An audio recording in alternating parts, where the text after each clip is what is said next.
26장.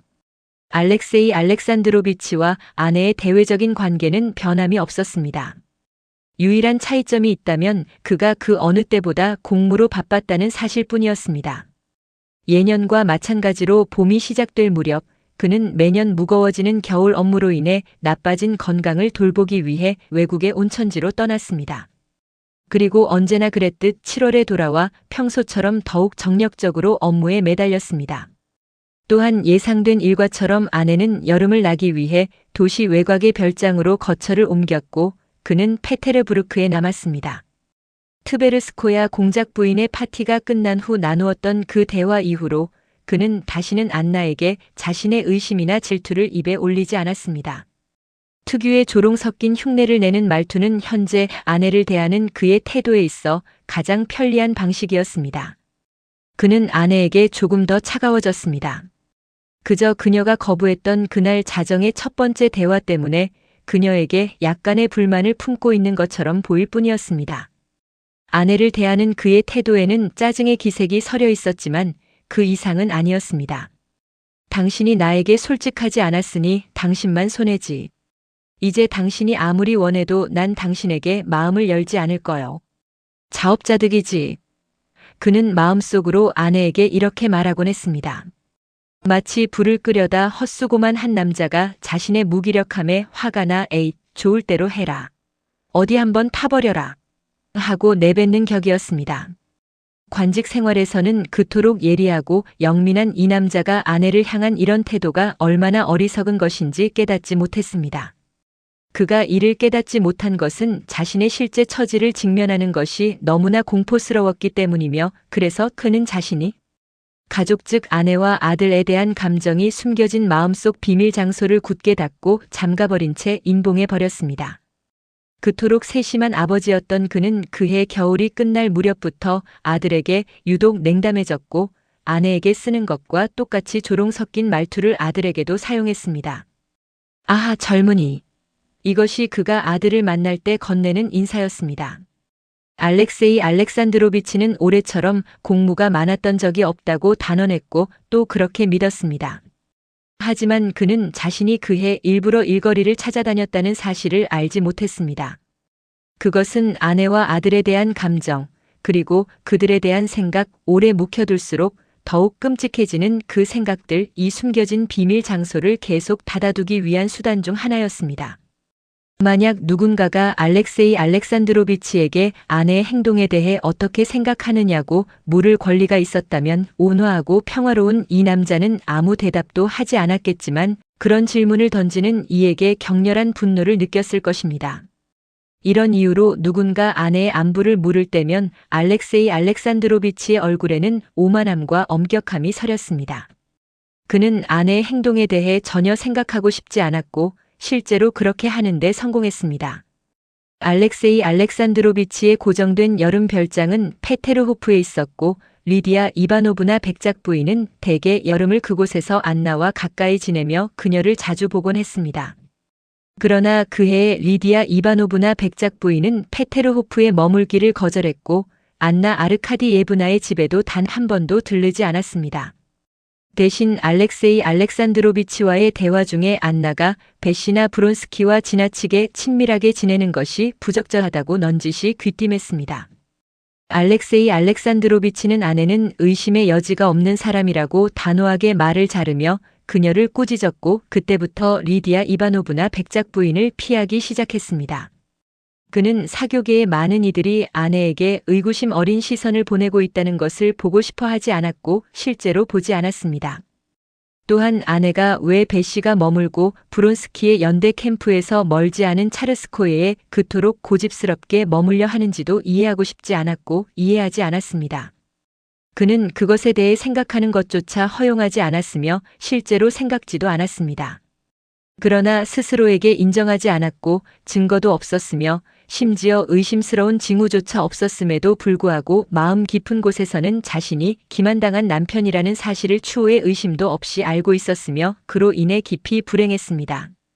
아내와의 행복했던 8년의 살 동안 알렉세이 알렉산드로비치는 부정한 아내를 둔 다른 남자들이나 기만당한 남편들을 보며 얼마나 자주 자문했던가요?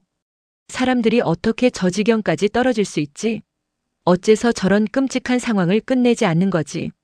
그러나 막상 그 불행이 자신에게 닥치자 그는 그 상황을 끝내기는커녕 아예 인정하려 들지 않았습니다.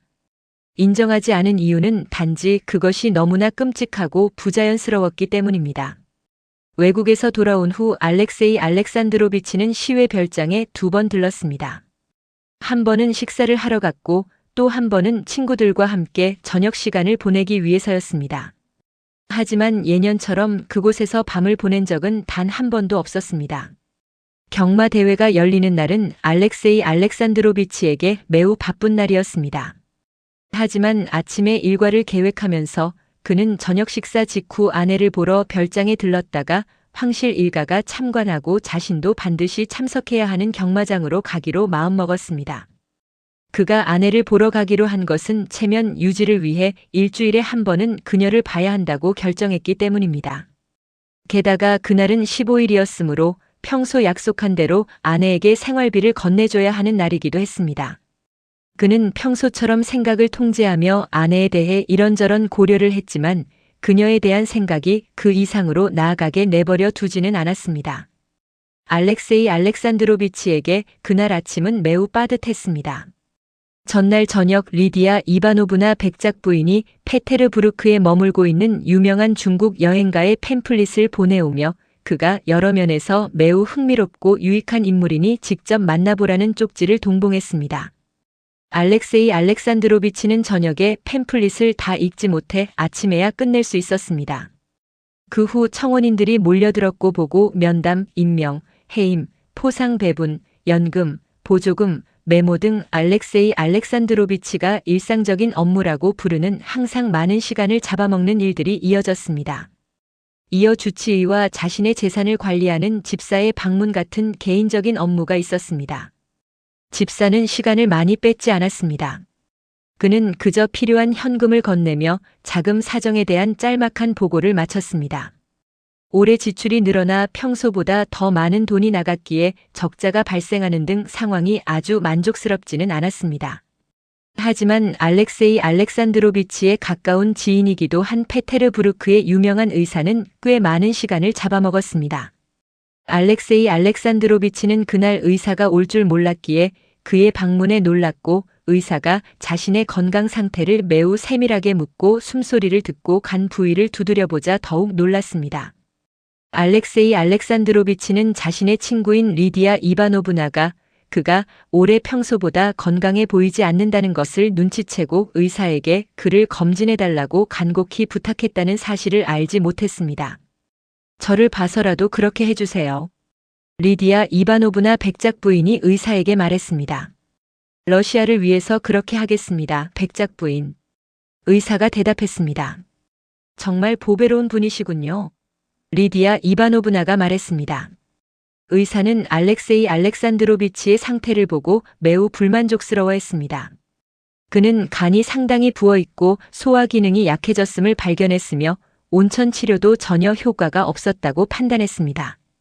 의사는 가능한 한 더 많은 신체 활동과 더 적은 정신적 긴장을 처방했고 무엇보다 걱정하지 말 것을 당부했습니다.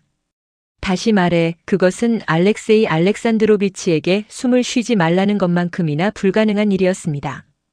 의사는 알렉세이 알렉산드로비치에게 어딘가 잘못되었다는 불쾌한 기분과 고칠 방법이 없다는 예감을 남긴 채 떠났습니다.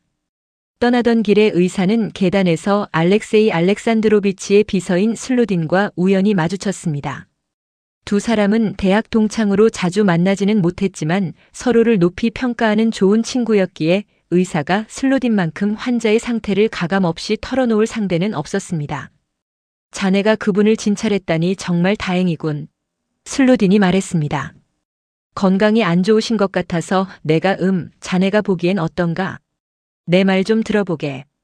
의사는 마차를 대기시키라고 마부에게 손짓하며 슬루딘에게 다가갔습니다. 이런 걸세. 의사는 하얀 손으로 가죽 장갑의 손가락 끝을 잡아당기며 말을 이었습니다. 팽팽하게 당겨지지 않은 줄은 끊으려 해도 쉽지 않지. 하지만 줄을 한 개까지 팽팽하게 당겨 놓으면 그 위에 손가락 하나만 올려놓아도 툭 끊어지는 법이라네.